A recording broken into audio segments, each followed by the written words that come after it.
Hey, everybody, welcome to Office Hours.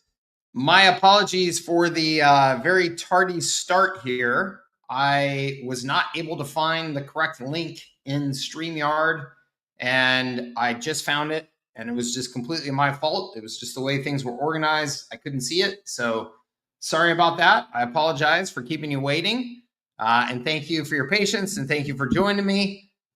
Good day, Andy Smith, South Padre Island, Texas. That's awesome. Love it. Dawson, good to see you, sir. Alan, good to see you. Travis, good to see you. Welcome, everybody. Thank you so much for joining me again. My apologies for the delay.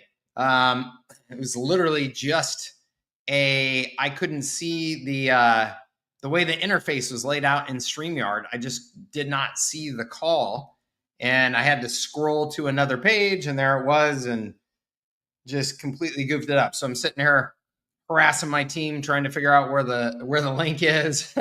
So all my fault. I hope you guys are doing well.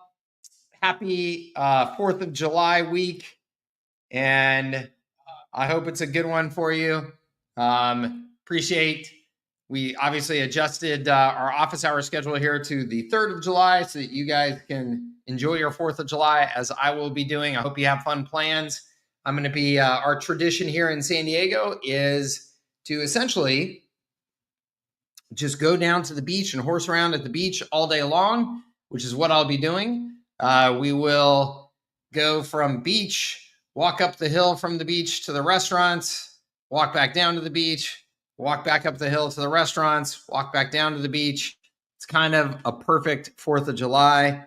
And then in the evening, you can see the fireworks being shot off from the beach. So really, literally, we just go down to the beach all day. And it's supposed to be perfect weather. So we are looking forward to it. I hope you guys have fun plans as well. All right. Let's get to it. If you are new to office hours are pure Q&A, which means that I don't have any agenda here for you other than just try and be helpful. And so if you have any questions, you can type them into the comments on the side here.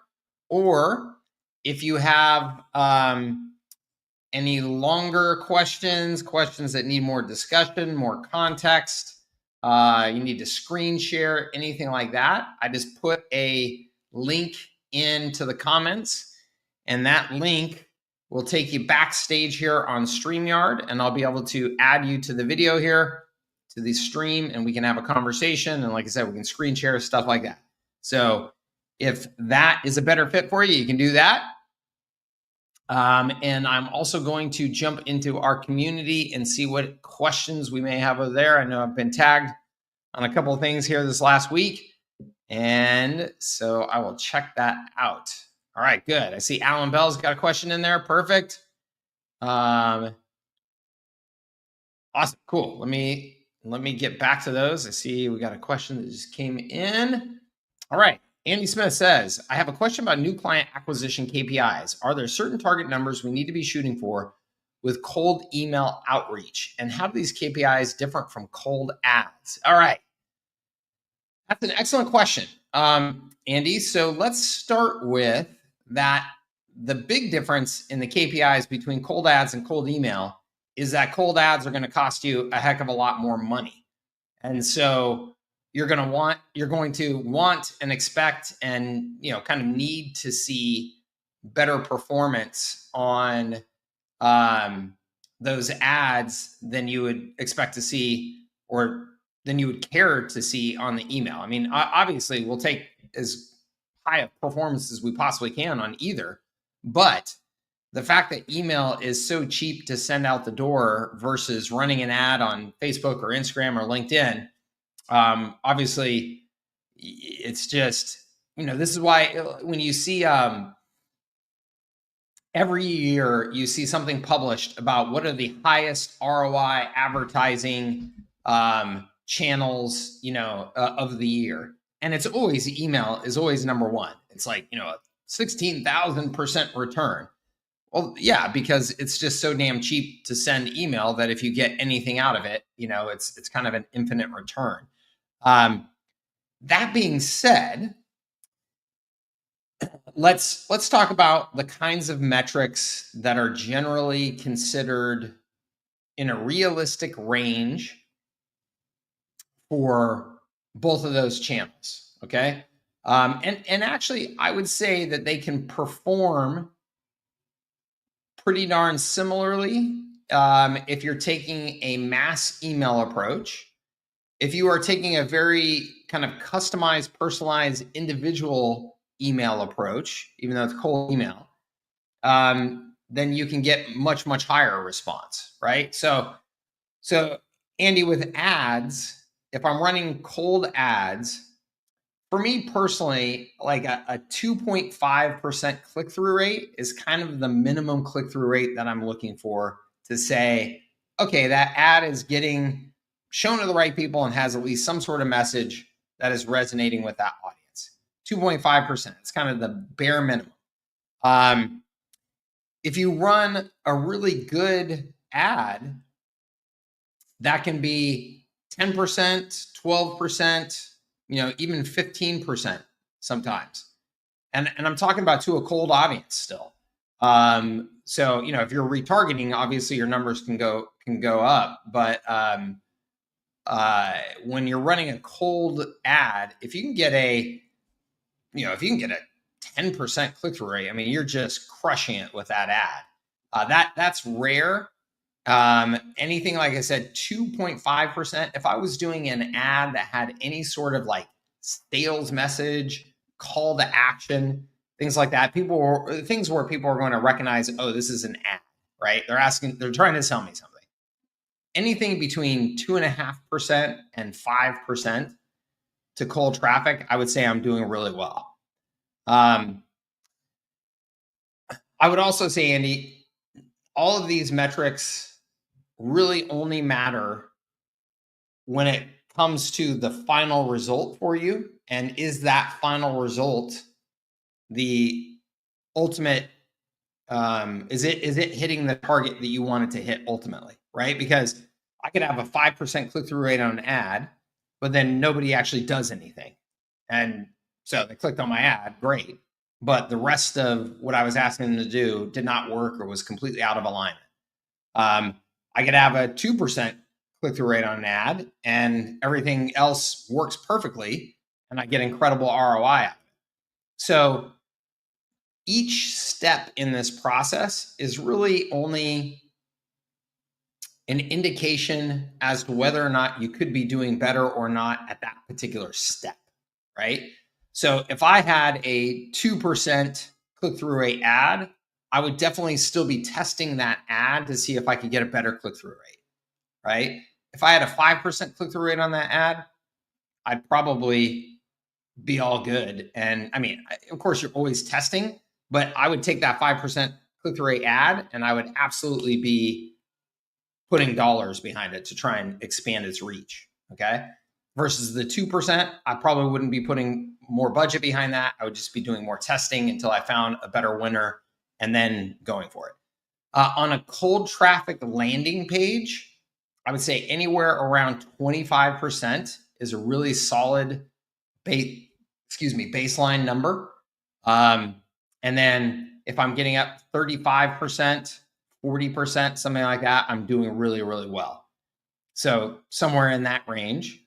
And then, so you said, the goal is new client acquisition. So new client acquisition is really tough to do from a cold ad unless you have a really, really slick process and pretty darn low cost offer. So you can do it. As an example, I know some people who do really well with selling. It's a relatively low ticket service with like a super outrageous guarantee, and it is targeted to a very specific market. So their ads, the message, everything about it is completely dialed in. They have tons of social proof. And then they are driving ads straight to a messenger conversation on Facebook. They're having an AI chat, ask a couple quick questions back and forth. And then as soon as those questions get answered, a human being comes on and they work to book an appointment with them and do a sales call, or they'll just immediately try and hop on the phone with them and do a sales call. So you can absolutely do that. They're doing very well with that. But most agency services and most sales processes for agency services, you're going to have a little bit longer sales cycle, and there's going to be more nurturing to it. And so when you say client acquisition, I would say, that I would be hoping for somebody to opt into some sort of lead magnet, or opt into coming to a webinar, or opt into booking a sales appointment.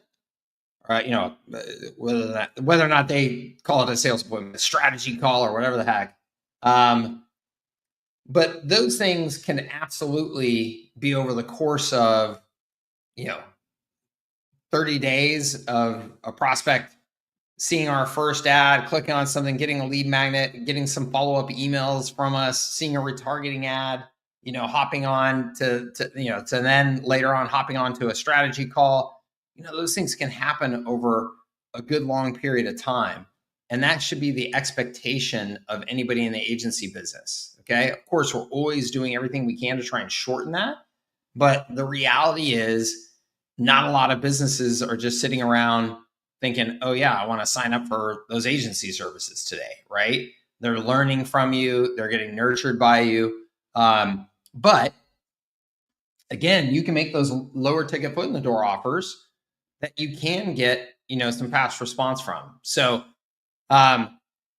anyway, going back to your metrics question, the ultimate metric that you really need to be paying attention to, and it's a couple of metrics. One is, what is your total cost to acquire that customer? Okay. And then 2 is, what is the ratio of the lifetime value of your services to that total cost? Okay. So some typical metrics in the small business space are somewhere between $500 and $2,500 to acquire a pretty low dollar customer. So $500 to $2,500. Okay, this is proven in decades of SaaS companies selling to small businesses. If you've got any sort of marketing costs, any sort of sales commission in there, anything lower than $500 is damn near impossible. And $500, I got to say, is super rare. You've got to have you've got some super slick process going on. I mean, that's like incredibly rare. $2,500 is a much more realistic number, I think, and it can go up from there. Okay. As an example, when HubSpot stopped publishing their customer acquisition cost numbers, they were around $10,000 to acquire a customer. Okay. So, that's on the very high end, and they were a public company with a ton of cash. And so they could, they could afford to finance that. And they had, total customer value that they knew, once they got a customer on board, and their software is pretty expensive and customers are staying with them for years and years. They had a sign-up fee that they made mandatory. So they had all kinds of ways of making sure those numbers worked. But for me personally, I'm looking around that $1,500 to $2,500 range is a number that I'm targeting. And I completely understand that there's going to be some accounts that go significantly higher than that, and there's going to be some that are lower than that. But that, $1,500 to $2,500 range is what I'm looking for. And so then the question is, what is the ratio of your lifetime value of your customer to that cost to acquire them? So let's say it's a $1,500 cost. Okay. The minimum ratio that we're looking for is a 3 to 1. So my lifetime value of my customer then needs to be at least $4,500. That's 3 times the 1,500 in order for that ratio to work. Okay. Anything higher than 3 to 1, you have a healthier business. Anything less than 3 to 1, you're probably in some pretty significant trouble in terms of really being able to fuel your growth. Okay. So you want to, if I'm charging $497 for a service, and that just to stick with some simple math, let's say that my gross margins on that are $400 a month. It's a very high margin, nice software-based service, $400 a month. So if I had that customer for 1 year, that would be $4,800, assuming I didn't have any other startup fees or anything like that. So $4,800, $400 a month on that $1,500 customer acquisition cost, that works. Okay. Most of us are not going to want to wait an entire, we're not going to want to wait. So that'd be $400 a month. That'd be four months, right? $400, $1,600 to cover my $1,500 cost of acquisition. That's actually perfectly fine. That's a good time frame to be able to recover your dollars in. But some of us are much more cash strapped, and we could say, no, I need to get that cash back right away. If I spent $1,500 on ads this month, I need to get $1,500 back in my pocket right away.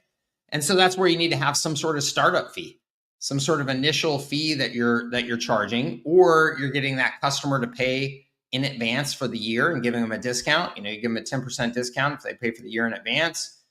This is where how you charge and what you charge really matters to strategically make sure that you can make these numbers work. Which HubSpot, again, as an example, did a really good job of figuring this out. They figured out a couple of things. One, they have a mandatory startup fee. And then 2, they default to having the customers pay for the year in advance. And then they give options if the customer can't do that. But they default to having the customer pay in advance. And I think that they end up getting 40% of their customers to pay in advance. So, they collect cash up front to be able to fuel that growth. So those are things that you can do as well. So I might have gone into much more depth than what you were looking for there. 2.5% minimum click-through rate, 25% minimum opt-in rate. If I'm less than those on either of that, I'm going to be really testing my ads, my messaging, my offers. Okay. And then I'm going to be monitoring my total customer acquisition cost very carefully. So over the course of 3 months, how much revenue did I bring in? What was that worth? What did I spend on sales and marketing costs total? And I'm going to be looking at those things and looking at the ratios to determine, am I on a healthy track or not? Okay. Now, I really want to stress, having said all of that, thank you, Andy. That's awesome. Good. I'm glad that was helpful. So I just want to stress, and Andy, by the way, I don't know if you're new to me or in any of my programs, even if you get into my free course at servicesthatscale.com/fast start, and make sure I've got a link for that in here. Do I have the link? Let me just see if I do. It doesn't look like I have it here. Let me just pull it up real quick. Here it is right here. Let me just share this. So HighLevel Agency Fast Start right here. It's offered for free, Andy, and anybody else that's interested. In that course, I teach the core metrics of this business. So the things that we just went through there, you'll get that same conversation, but with some spreadsheets and some graphics and things like that to be able to help you maybe consume all of what I just said a little bit better, or remember it, or go through it again, that type of thing. And like I said, that's a free course. You can go in there and check that out. Now, the thing that I want to emphasize before I move on from this conversation, because this is maybe the most critical thing that you'll hear about customer acquisition and advertising when it comes to selling your services. And that is, screw the numbers for a little while. Okay. What I mean by this, I made one of the biggest mistakes of my career early on by being so ROI focused that I would stop my advertising way too soon. Okay. I listened to all of the direct response gurus that I idolize, like the Dan Kennedy. Dan Kennedy was like, if you can't measure exactly what the ROI is on everything that you're doing, then it's wasted money, right? Only direct response matters. And nothing could be further from the truth, especially in today's world where brand matters so much and just visibility and presence on social media and stuff matters so much. I am not saying that we should not measure and track those metrics. We absolutely should. That's the discipline of running a business. But what I am saying, Andy, and anybody else who's just getting started with this, is that when you are getting started, you cannot possibly expect that your metrics are just going to fall in line perfectly with what I just said. You've got a learning curve. You've got to figure out which messages work. You've got to figure out how to run your sales conversation. You've got to figure out how you tweak the presentation of that offer to get it right. And so your metrics are almost certainly going to be bad for a while, at least. That is just the game. That's just the process of learning how to build your business. And if you get so obsessed with the metrics being in line from day one, you're going to stop spending your money because you're going to be like, oh my gosh, I'm wasting my money. Stop everything. And then you sit there paralyzed instead of spending money. You've got to invest money to grow your business. And some of that money is going to have to go towards just testing, right? In other words, it may feel like it's wasted because it didn't perform like you wanted it to, but the reality is it's testing. You learned, and you've just got to continue to learn and move forward. So please give yourself some grace, some patience over the period of that first, in particular, 6 months of building your business. But honestly, the first year, 18 months of building your business, like give yourself a little bit of grace, a little bit of patience, and let those numbers kind of fall in line. And just understand that some of the money that you're going to be spending is money that's going to feel wasted, but it's testing. Okay. And you really have to watch your mindset around. All right. I hope that helps you. And again, servicesthatscale.com/fast start. It's a free course you can grab there. And I go through the key metrics of this industry in pretty good detail there. Okay. I am a very metrics driven person when it comes to running my business. And so, like I said, don't take anything I just said there to suggest that I'm saying don't manage to the metrics. I'm just saying it's going to take you a little while to get them there. Okay. Rick, great to see you. First time on office hours. I love it. As an HLA member, fantastic. Thank you, Rick. HLA, High Leverage Agency. The content in the program. Wow. Awesome. Thank you, sir.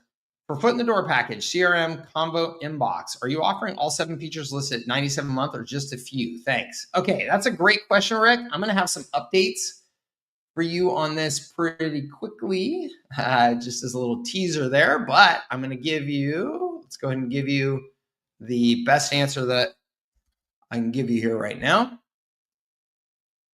And that is that either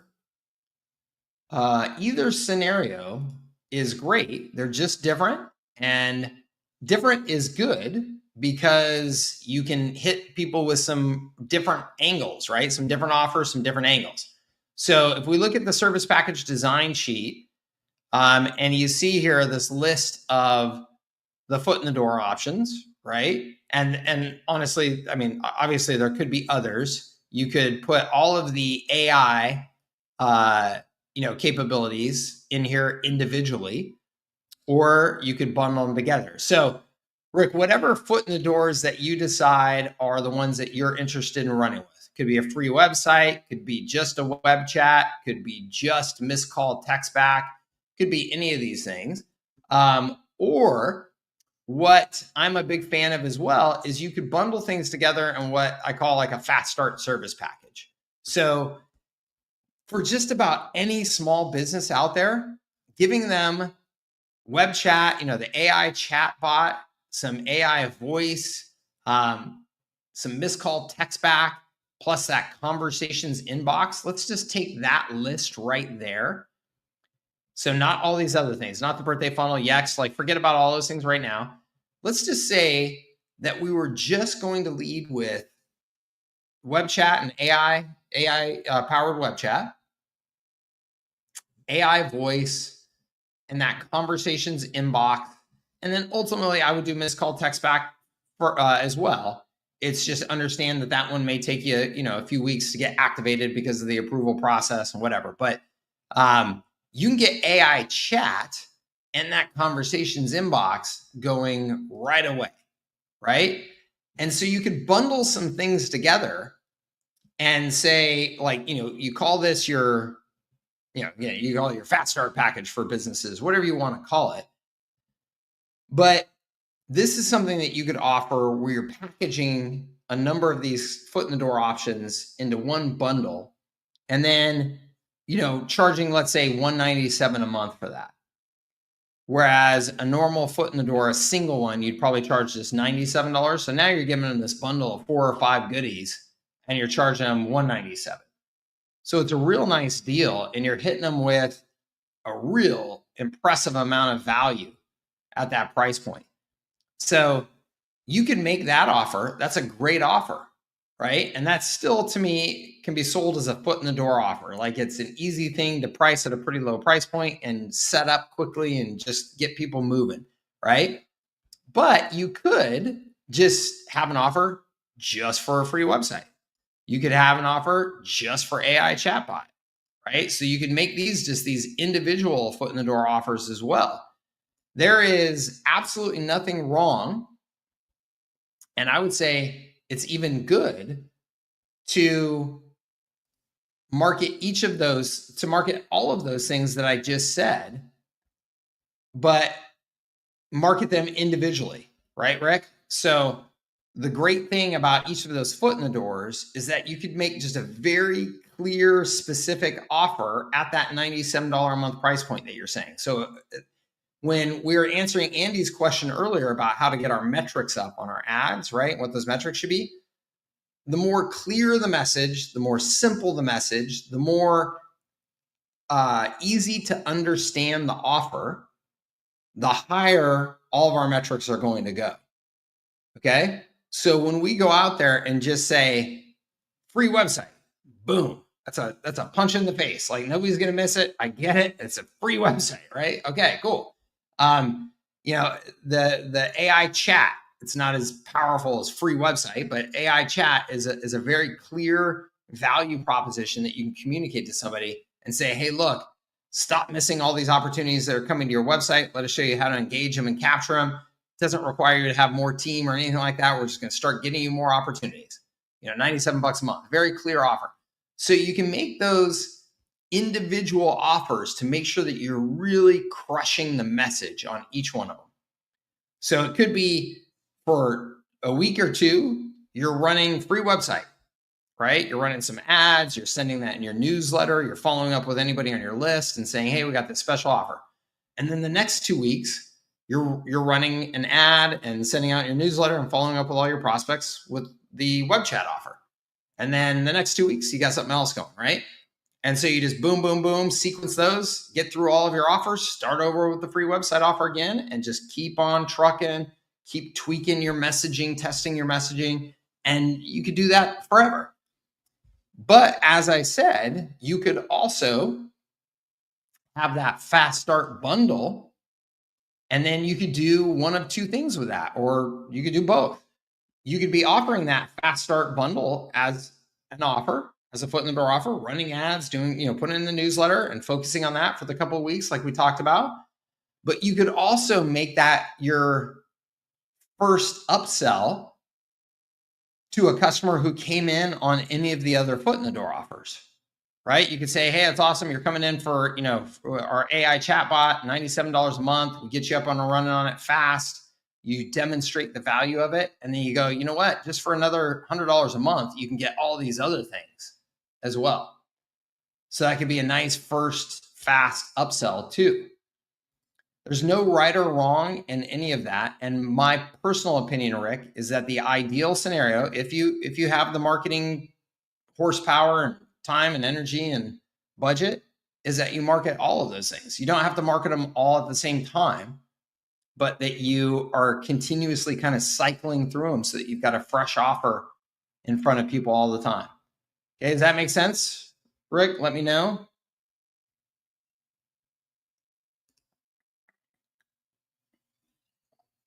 Would you use voice AI rather than a human to handle the call during client acquisition? Alan, I have been a little bit on the inside of some testing on this recently with some very, very good marketers that they are doing the initial qualification with AI, with voice AI, and it's really good. It's really, really good. Like, I mean, damn, it's good. Like, voice AI is getting so smart that they're doing the initial qualification, and then this is pretty darn slick. If the person checks all the boxes, they just do a hot transfer to a live human being, right? If the person does not check all the boxes, then it just goes into a normal kind of follow-up sequence. So I like that as long as you have the volume to justify it. If you don't have the volume to justify it, or you just don't have the time, I mean, you could be focused on other things and need to be focused on those other things. And so you could have the voice AI do that initial screening. That's great. But if you have the volume to justify it, so it's like, hey, yeah, we got 300 people on the webinar. And so we're going to put them all through this first because we don't have enough staff on hand to do that initial call for all 300. Great. I also think that if you are just getting started and you are just figuring out your sales process, there is nothing more valuable than you or another real human being getting on the phone and handling those calls for a while, all of the call, so that you really learn. You really understand who these prospects are, what questions they have, what challenges they have. The great thing about the voice AI is you can see a transcript of all of that. And so you can learn from it if you sit down and read through them. But you're going to learn so much more, so much faster by actually getting on the phone with prospects that, again, in the early days, I would not miss the opportunity to do that. Okay. And then as you get your sales process really nailed down, then I think AI becomes incredibly powerful. Have I used or heard of TextGrid for client sub-accounts? I don't know, Jack. Let me check and see real quick. I've heard of all kinds of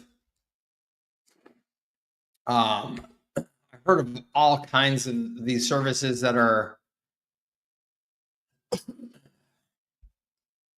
essentially kind of integrating into HighLevel or trying to replace HighLevel's. Yeah, 56% less than Twilio. I mean, that sounds good. I mean, it sounds good. Like, I was just looking at it real quick. I personally don't care enough to worry about switching over to TextGrid versus just going straight through HighLevel right now. The reason why I say that is that the total dollars spent on text they're small enough that it's not an impact on my business or my life. And so I personally would rather stick with HighLevel and Twilio, as they're obviously very clear. Like, Twilio is a very clear leader in the whole space.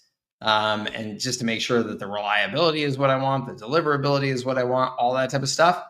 That being said, TextGrid may be fantastic. And so if you test all those factors that I just described and you say, yeah, Mike, everything is hunky-dory, like it all works perfectly, just like Twilio does, and it's 56% less, sounds fantastic to me.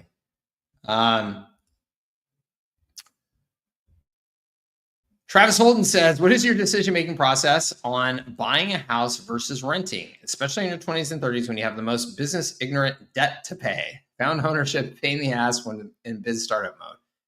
Travis, that's a great question. Thank you for the variety of questions. I enjoy talking about stuff other than just agency stuff. Travis, so I lean in your direction. I think home ownership has been sold as kind of the end all be all goal for Americans. And I think maybe at one time that was absolutely probably appropriate and true. I don't know that it's very easy to make that claim today. I'm not saying that homeownership doesn't ever make sense, but I think in your 20s and 30s, and shoot, in your 40s and 50s and 60s, I mean, Travis, it totally depends on your mindset. For my mindset, I would personally like to be as mobile as I can be.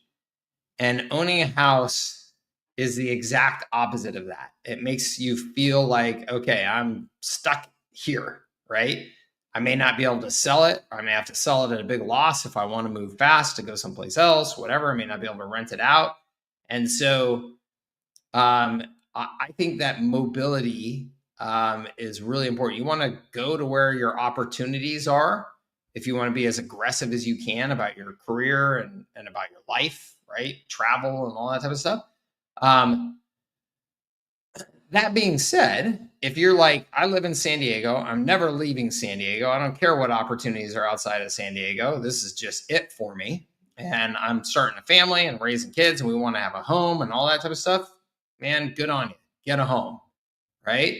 The fact that you're questioning it makes me think that that's not for you, that you probably should keep your mobility. From an investment perspective, I think in most cases, home ownership, again, is being sold as, well, that's how you get rich, is you own a home.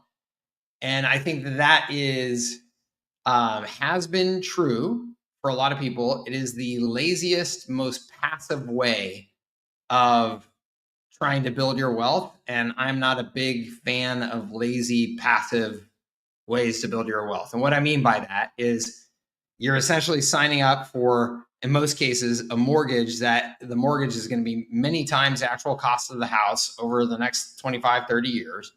And you're just accepting that and paying that down because at the end of it, you're going to have this equity in this home. And you're hoping that the value of the home in that market goes up by the standard X% every year because that's what it's always done. There's a lot of hope in that strategy. And one of my favorite sayings is hope is not a strategy. So you are almost completely out of control as to whether or not the housing prices go up or not. And so when you compare that to, I could take that down payment and put it into some other investments. I could put that down payment and put it into funding my business. Those things have always made much more sense for me personally. I've owned homes, so I've done both. But to me, I, especially right now, I would prefer to put my money into investments because I think that there are some investments out there that have way crazier upside potential over the next 10 years than a house does. And so that's my personal opinion. Again, I think the most important thing is to take the emotion out of the story, right? The story of home ownership is a very emotional one. And it's been sold very aggressively for the last 50 years in America. That is the American dream. And I think if you can take the emotion out of it and run some actual calculations, I think that that's a really good thing.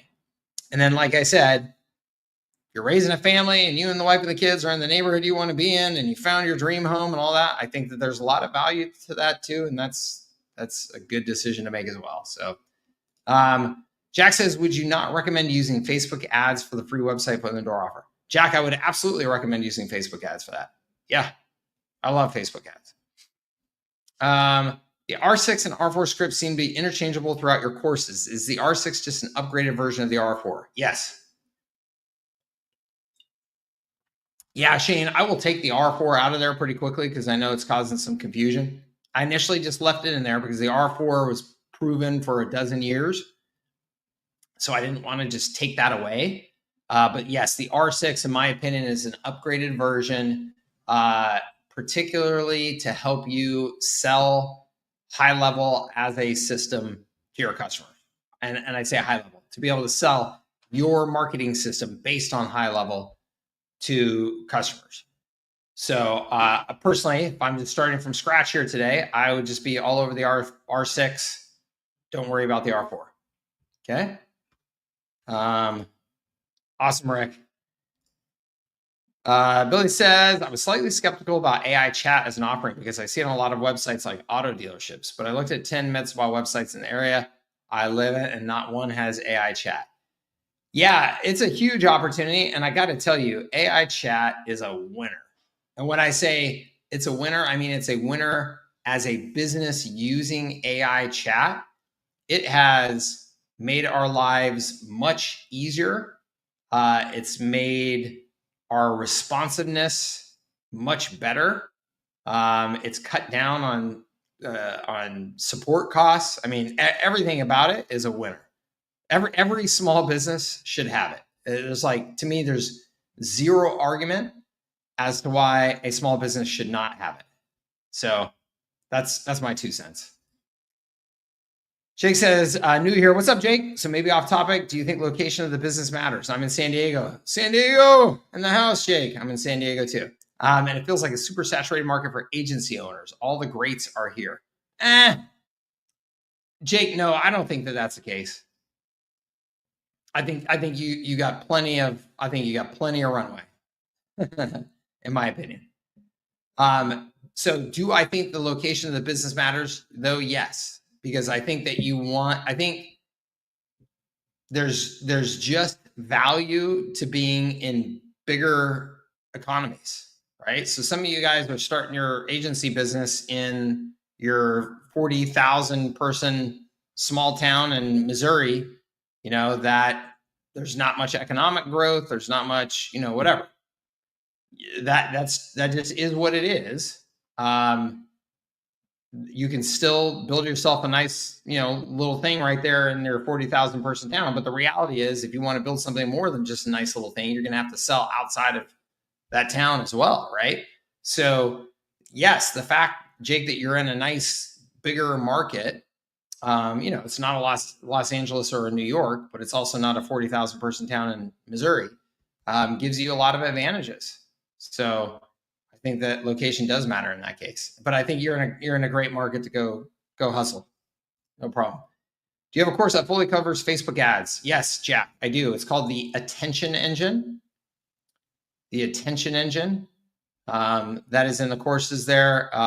An abbreviated version of it, Jack, is inside the High Leverage Agency, and you probably just need the abbreviated version of it. You probably do not need the full course, to be honest with you. Okay. Listen from Uncle Mike. That's right. All right, Dawson, my man, you ready to come on? Nice. What's up, brother? Give us the update. I got an update. Today I'm going to a grand opening of one of the workspaces, my 4th office there. So nice. Hopefully it should work out. There will be local public officiants there, maybe the mayor and other business people that I'm already familiar with. So I think that would be pretty cool to mix and mingle with that. That's awesome. There's also an art event today too, with some colleagues of mine, and I'm going to go to that as well. Work on some development, creative writing, and that helps me with my blog post as well. I'm continuing to write those blogs. Nice. That's good, man. I like it. And so the long-term vision, or maybe the medium-term vision, is that in March, I'm going to have an exhibition at the art gallery. There was at least 30 people who showed up to the previous one for another artist. So I'll be there. I'm featured for the whole month on the thing. I can make some sales that day too as well. And that could be a cool launching point for expanding to do gallery showings in Toronto, and then usually people go to Chicago and do showings there too as well. Nice. I love it. That's all So good. That's that's all kind of good. Like getting what's real that? world contact. That's all good. Getting real world contact with people. Yeah, yeah, you're right about that. I think one of the obstacles I had was when I was accessing the office because they were still opening. That I wasn't given like proper instructions or something. They said that you could bring guests in if you have a scheduled booking. So I scheduled me with my guest and I brought them over, but the landlord got upset because I brought someone in, even though they scheduled it with me. But I was supposed to schedule it with the owner of the Okay. office. So that Yeah, was yeah, like strike one. And then strike two was I think I showed up after hours or something because they're like, we're only open till 9. I came in at 10 because I seen the light on there and I just walked on in so I could ask for permission from the You owner. say I'm a hustler, baby. Money doesn't sleep. I said, I'm not going to apologize for being an entrepreneur. I'm not going to apologize for this stuff. I am sorry for making your landlord mad or whatever. So he's like, hey, kind of kicked me out almost. So um, I think I'm going to call the landlord and just say, hey, let's go for a coffee. I've been doing this thing for like 5 years. I haven't had one issue with Yeah, workspaces. I yeah, think I got to take that route. yeah. And if they don't respond well to that, then I would say find another space. Like sounds like they're Yeah. being a little uptight. Because he almost called the cops on me, and the owner said, "Hey, no, Dawson's cool. You don't have to do that." So I'm like, okay, I could be in hot water, but like, I think I should take this chance and just let him know who I am. Yeah, yeah, yeah. No, I think that's the right thing to do. Get some Okay, FaceTime. Show them you're not a criminal. They'll be fine. because I'm like the light was on, and I couldn't get to my laptop so I could access the forum so that we Yeah, can talk there. So I mean, it was just a misunderstanding. yeah. That's all good. Don't worry about that. Okay. Yeah, the That's not. positive was I've been working for I think 27 days straight. So Nice. I passed my 14-day record. Now I make sure I go to the office every day, every damn day, as Mike says, and work for at least a few hours to many hours. And I want to make sure like I can work the amount of days that it takes to have that commitment for learning about technology and Good to man. I do love it. those challenges.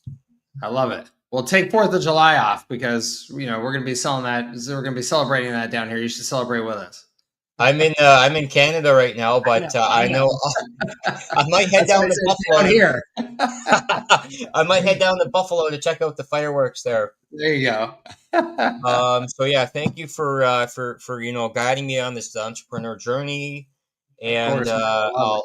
I think I'm going to dedicate time every week to look at high level and to learn the process and just to ask questions along the way because Good. this is really good thing that you're doing. I love it, man. Awesome. Thank you, Dawson. Okay, and then on Saturday, get Yes. ready for that. Here's live stream $20. That's awesome, man. Well, Okay, enjoy it. happy 4th of July, Mike, and Thank I'll you. talk to you soon. Okay, Awesome. Thank you, sir. Keep up the hustle. cheers.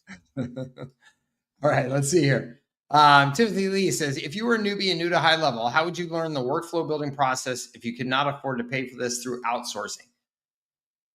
Timothy, I would do two things. One, there's the workflow AI capability. So workflow AI in high level is pretty darn slick. I mean, it will essentially just design out a workflow for you based on what your goals are. So I would start with that. And I would start with the library of workflow blueprints or templates or whatever that they call them in high level. And I would like study what's already been put together. So when the AI puts something together, or you grab one of those blueprints that's already put together, and just go through it then, and just trying to understand, okay, why is this the starting point? What happens down here? There's a branch there. How was that branch created, and what does that mean? What does that do? Right? Just go through it and study it, and then just start, messing around with some of them, playing around with some of them. The YouTube videos on HighLevel's YouTube channel, the help guides that they have, those are all fantastic resources as well. But I think by starting with seeing, okay, this is a birthday funnel that HighLevel already built. This is an appointment booking funnel that HighLevel already built. And just going through that workflow and seeing how they did it, click on each of the elements. And when you click on an element, it's going to pull up the little sidebar navigation on the side, and it's going to show you what that element is. It's going to show you other element options. It's going to show you the things that you can edit about that element, right? So just by doing that, you're going to get a good sense of how these things work and how you put them together. And then I would say, Timothy, is don't put too much pressure on yourself to feel like you have to know everything about I mean, shoot, I've been building workflows between HighLevel and every other tool before that for, I don't know, 15 years. And I could not sit down and tell you everything in the HighLevel workflows and how they work and what they do without just sitting there and messing around with it myself. I can build the heck out of workflows in there in terms of most practical things that I need to be able to do: book appointments, get leads, follow up with leads, all that type of stuff. It doesn't have to be too exotic and complicated to do those things. HighLevel has the ability in the workflows to send you to the moon and back. But those are edge cases. You don't need most of that stuff for 95% of what you're doing. So just get an understanding of the fundamentals of how things are working. And then when it's time to go build something, go look in the blueprint library first, see if there's something there that you can start with and maybe just tweak it and build on it. Or go to the workflow AI and say, hey, I want to build something that accomplishes this. Let it build it. See if you want to tweak anything, and just test it, and then just keep moving forward. Like I said, it's not something that you need to feel like you have to know and understand every detail of it. Okay. I'm in Arizona. We're running Facebook ads to a specific niche in the whole state. Be smart. Hey, Jack, my answer, you'll see this in my training for Facebook ads. My answer is always test. Testing is always the answer. So I could see how that could work in Arizona if you just said, hey, I'm just going after plumbers and I'm just going to run this thing wide open in Arizona. I could see that could work just fine, because your message to all of those plumbers is going to be pretty much the same no matter where they live. And you're letting Facebook then use their AI to find where the plumbers are and where they're getting response from these ads. So rather than you trying to pick these very specific places and run, specific campaigns, that could probably work just fine, Jack. Depending on where you're at in Arizona, like if you just said, yeah, I could run it all over the place, but really Phoenix is my market and Phoenix is a big market, then you could just run ads in Phoenix and be just fine, right? So that kind of depends on your strategy. But I think that it could work just fine. And again, the answer is test, test, test. If here in California, it would be really, really rare that I would run ads to the entire state for a niche, right? California is enormous, and there's every type of city, every type of town.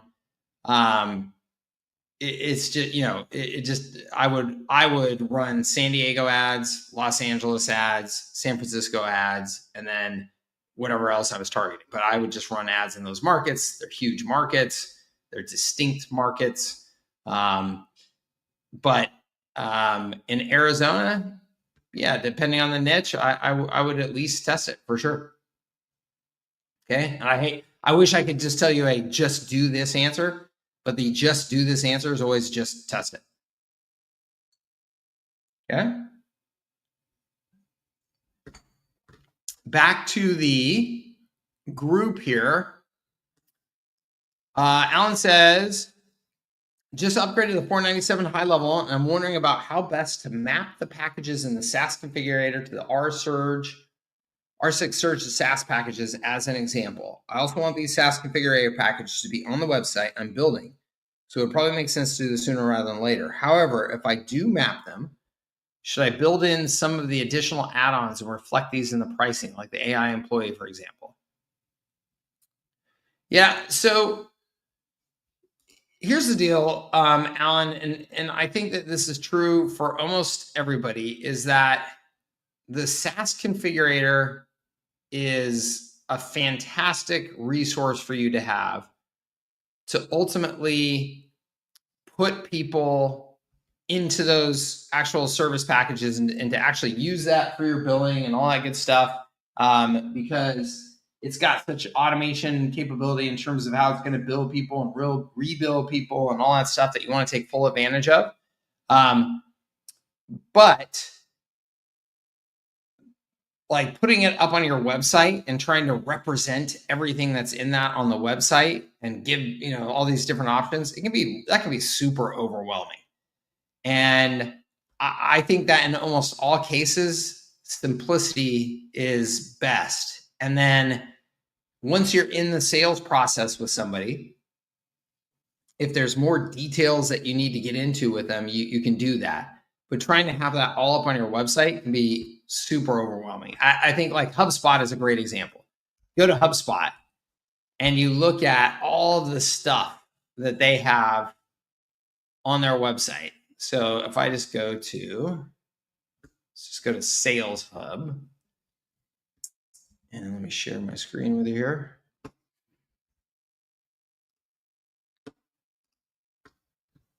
If I go here on the Sales Hub, let's see, features. Maybe they don't have it here for Sales Hub like I know they do. Oh, here we go. Okay. So you can see how they've done a nice job, I think, here on the Sales Hub of just making this super simple, right? Everything in free, sales, or everything in this free package, sales automation goals. And they just have this checklist of stuff and they just keep it very, very simple. I like that approach. I know that some of their site is not nearly, it looks like they might have updated their site recently. Let me see. Here you start to get a little more. So like this marketing hub, right? And it's got the pricing and then it's got, all this stuff. But then you go down to the features, and if you click this, see more features. I mean, look at all this. Most small businesses have no idea what any of this is or means. And that's why they have that as a very small, kind of hard to see drop down, is because they know, oh, good Lord, the far majority of people don't need to see that. And it's going to be super overwhelming to show them all that. So they're smart in that they made it this small and clear for 99% of people. And then there's those 1% of buyers that are like, yeah, but I want to know every bell and whistle compared to, the other software I'm looking at. You want to keep it simple. And so if we go back to our service package design sheet and we look at the core service package layout here, Alan, and I'm not exactly sure. And Alan says Surge SaaS and HubSpot approach is what I've gone with to follow the KISS approach. Cool. Not doing the feature list. Good. Okay. So in this case, Alan, you could see if I were to just do this core package approach, this is really, really easy to set up in the SaaS configurator because everybody's getting everything. Like all the capabilities of my system, everybody's getting all of them. So the only difference between the 297 and the 497 and the 697 packages are how many people are on your team that are going to be accessing the system. And then how many essentially credits for this stuff are you going to get included with the service package? So that's it. That's the only differences between them. So it makes it really easy to represent this on the site. And it's really easy to represent or to design the 3 different packages without having to get all feature crazy, right? Without having to go and list all this stuff, you know? So that is the way that I recommend that you approach it, is just that very, very, very simple approach where it is primarily based on usage, right?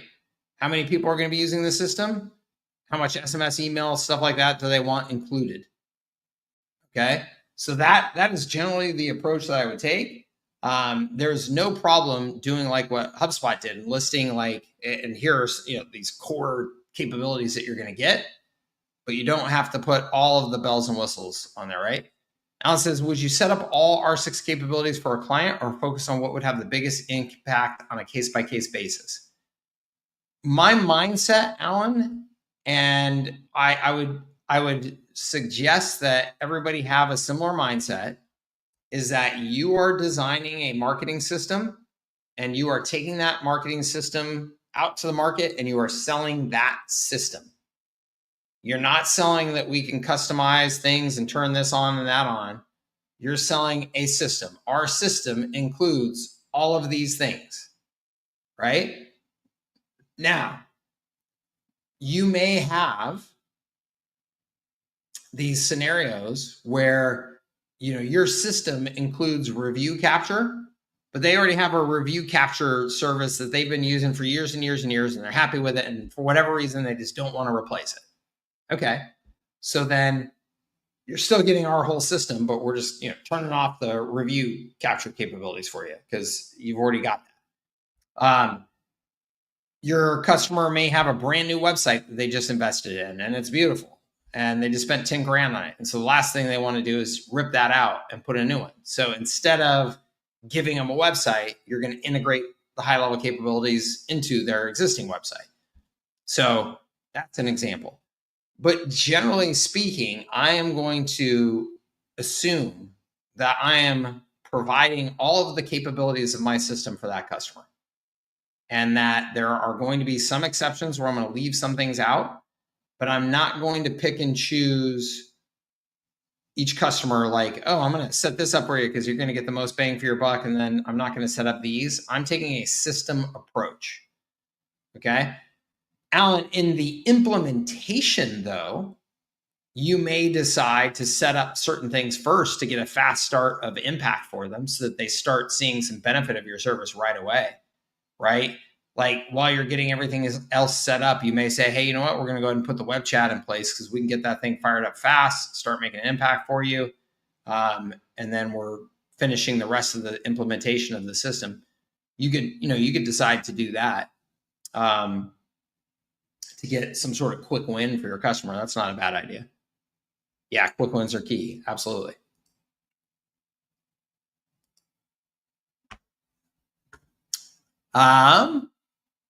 Any other questions? Let me know. Chat them in. Let me see if...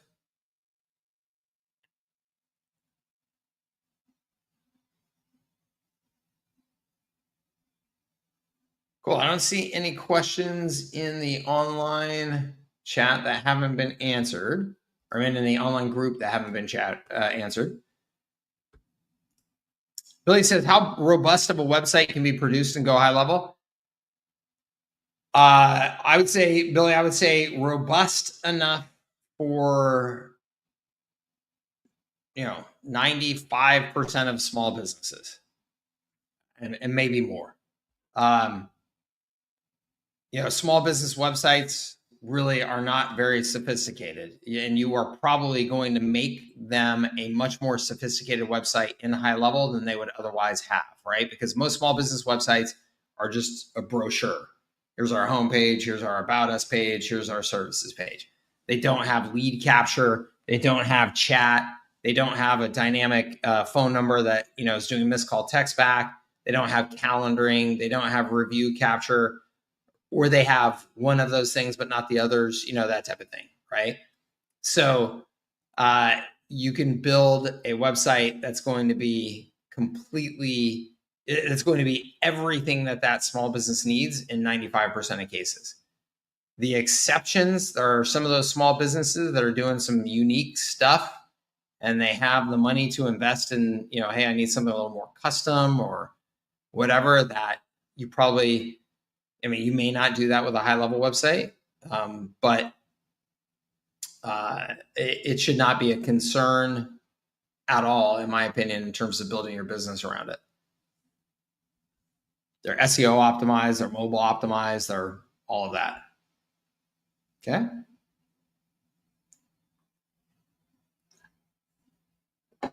Any other questions? Let me know.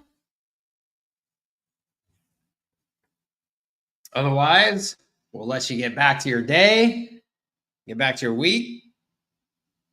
Like I said, I hope you have great 4th of July plans.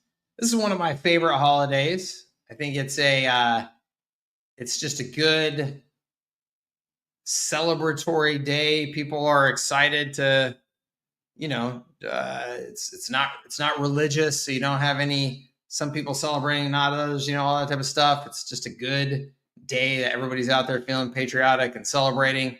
And I think if you're an entrepreneur, it's a damn good day to celebrate, whether you're, from the United States or not. I actually last year at this time on this call,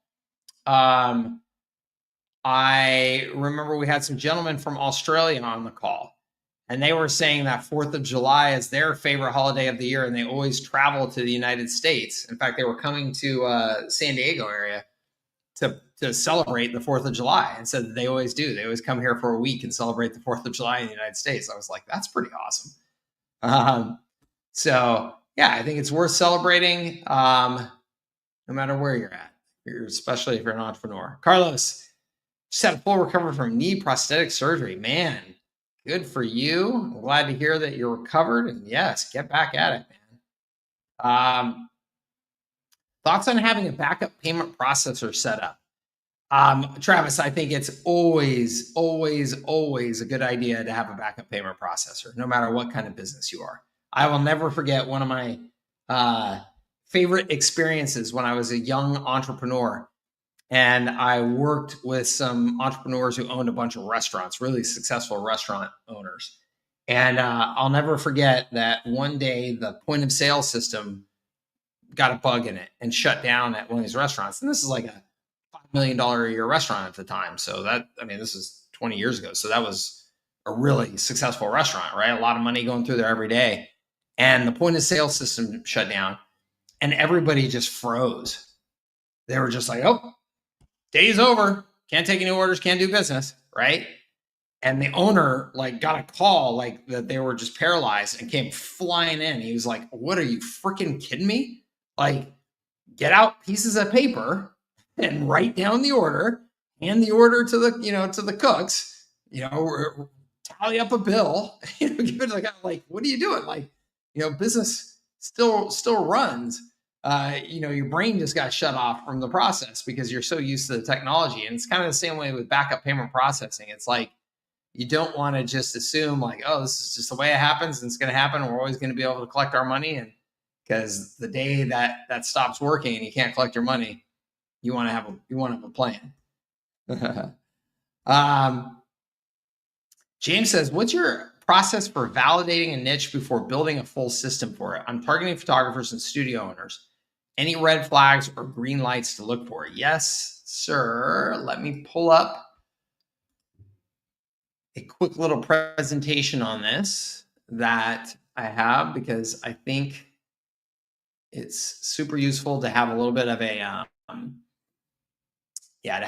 a structured approach to this and conversation about this. Let me see if I can get into this presentation.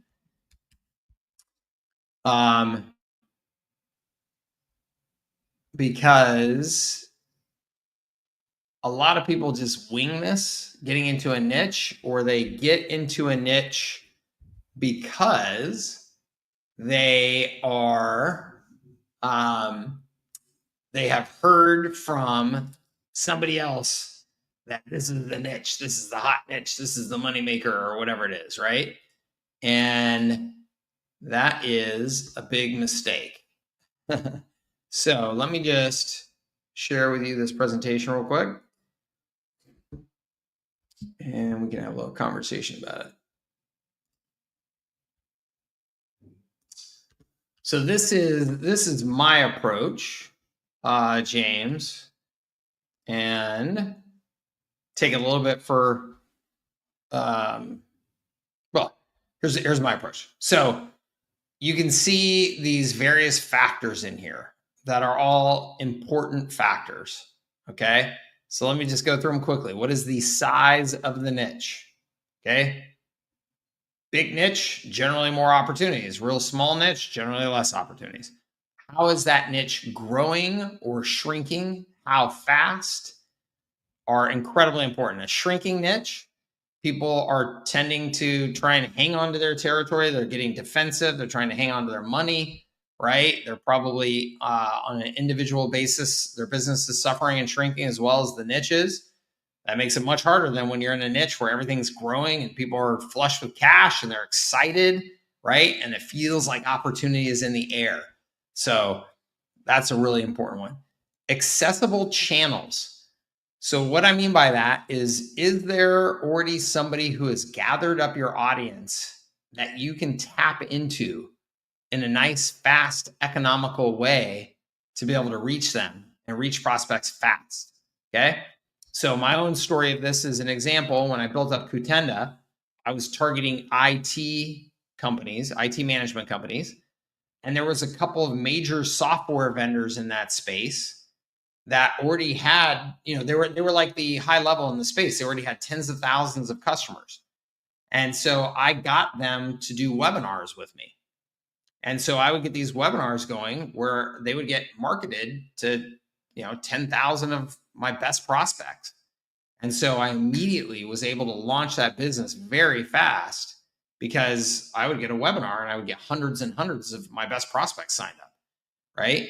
So are there channels like that? Other examples of channels like that, trade shows. Are there like good, healthy industry trade shows that people are spending money to go to Vegas every year for 4 days and, do the things? Like, that's signs of a good, healthy industry, but it's also signs that, you can tap into those channels. You can go to that trade show. You can have a booth there. That trade show sells their list so you can market to it. They run newsletters to that list that you can sponsor.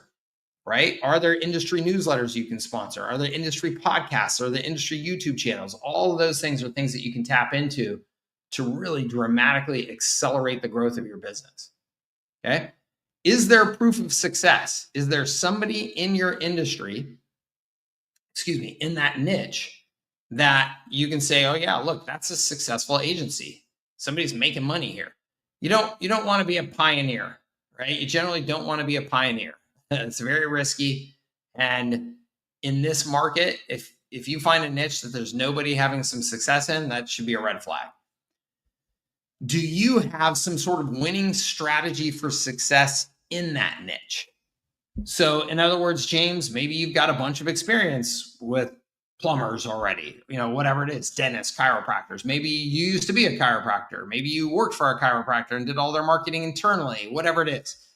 Is there something that you can go, yeah, I've got some edge that I can bring to this market, right? And then the last one, and I think this is probably ultimately the most important one, is who do you want to take care of? And what I mean by that is that you should assume that you're going to spend the next roughly 7 years. If you're going to build a business, just assume you're going to spend roughly the next 7 years working your tail off every day with the people that are in that niche. If you do not like those people, if you do not like their businesses, if you do not like the challenges of their businesses and helping them solve them, and you can't get excited about that every day, do not go into that niche just because you think there's more money in that niche. And here's why, and this is critically important. There was a gentleman asking earlier about, where do I start my business because it's competitive. Jake was asking that earlier.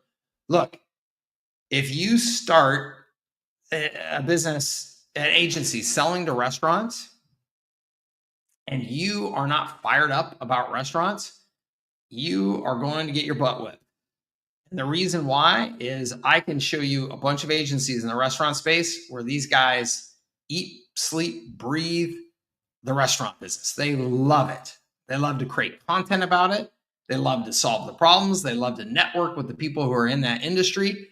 And that love is the secret sauce that is going to kick the snot out of you in the marketplace, because prospects and customers feel that. They feel that energy. They feel that enthusiasm and passion. And if you don't have that, you're going to get whipped. It doesn't matter how much money is in that space. Okay? As much of this as you can get to come together is where you're going to find your niche, right? Some of these, you can argue more important than others, whatever. But really, I'm just kind of looking at a combination of all these things. And with this one, who do I want to take care of? Being the ultimate stamp of approval. I could look at all these other things, and if I don't want to take care of them, I go, eh. If you tell me, hey, Mike, the legal niche is a fantastic niche.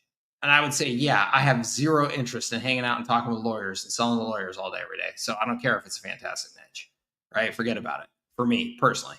So that's the way that I look at it, James. And what I recommend is that anybody, if you typically people are like, well, I could do this niche, this niche, this niche, this niche, and they have this list of things. Try and narrow it down to 2 or 3 right out of the gate using this approach. And then go have some conversations with people. Ask them how they're doing. Ask about the competition that you're going to be facing. What are they currently doing to market their business? How are they getting help? And try and spend 30 days maybe talking to a variety of different people in those 3 niches, and then try and put that stamp of approval on one. Okay? And then over here, I'm just saying, you can slice and dice any niche, any, kind of industry niche into a variety of different factors that could then give you a new opportunity than just the niche, right? So back to the law firms, it's one thing to say I'm just going after law firms. It's another one to say I'm going just after injury law firms. And I'm just going after injury law firms in LA. It's a huge market for industry law firms. So I'm going to focus just on industry law firms just in Los Angeles. And I'm just going to go bonkers on that. And that can give you a competitive edge versus just the big general industry injury law firm marketers that are trying to do it nationwide, but they don't really know Los Angeles or care about Los Angeles, that type of thing. Okay? Hope that helps. When you sell a system to a niche like photographers, do you lead with the software or the outcome? Outcome. Absolutely. Yeah, outcome. You are not, James, if you go through any of my training, if you go in that free course that we talked about earlier here, it will give you a very clear understanding of my approach, and that you do not want to be selling software. You want to be selling a marketing system and the benefits of a marketing system. So when you say outcomes, you want to be speaking to their desire for growth, for more free time, for more profit, to not feel so stressed.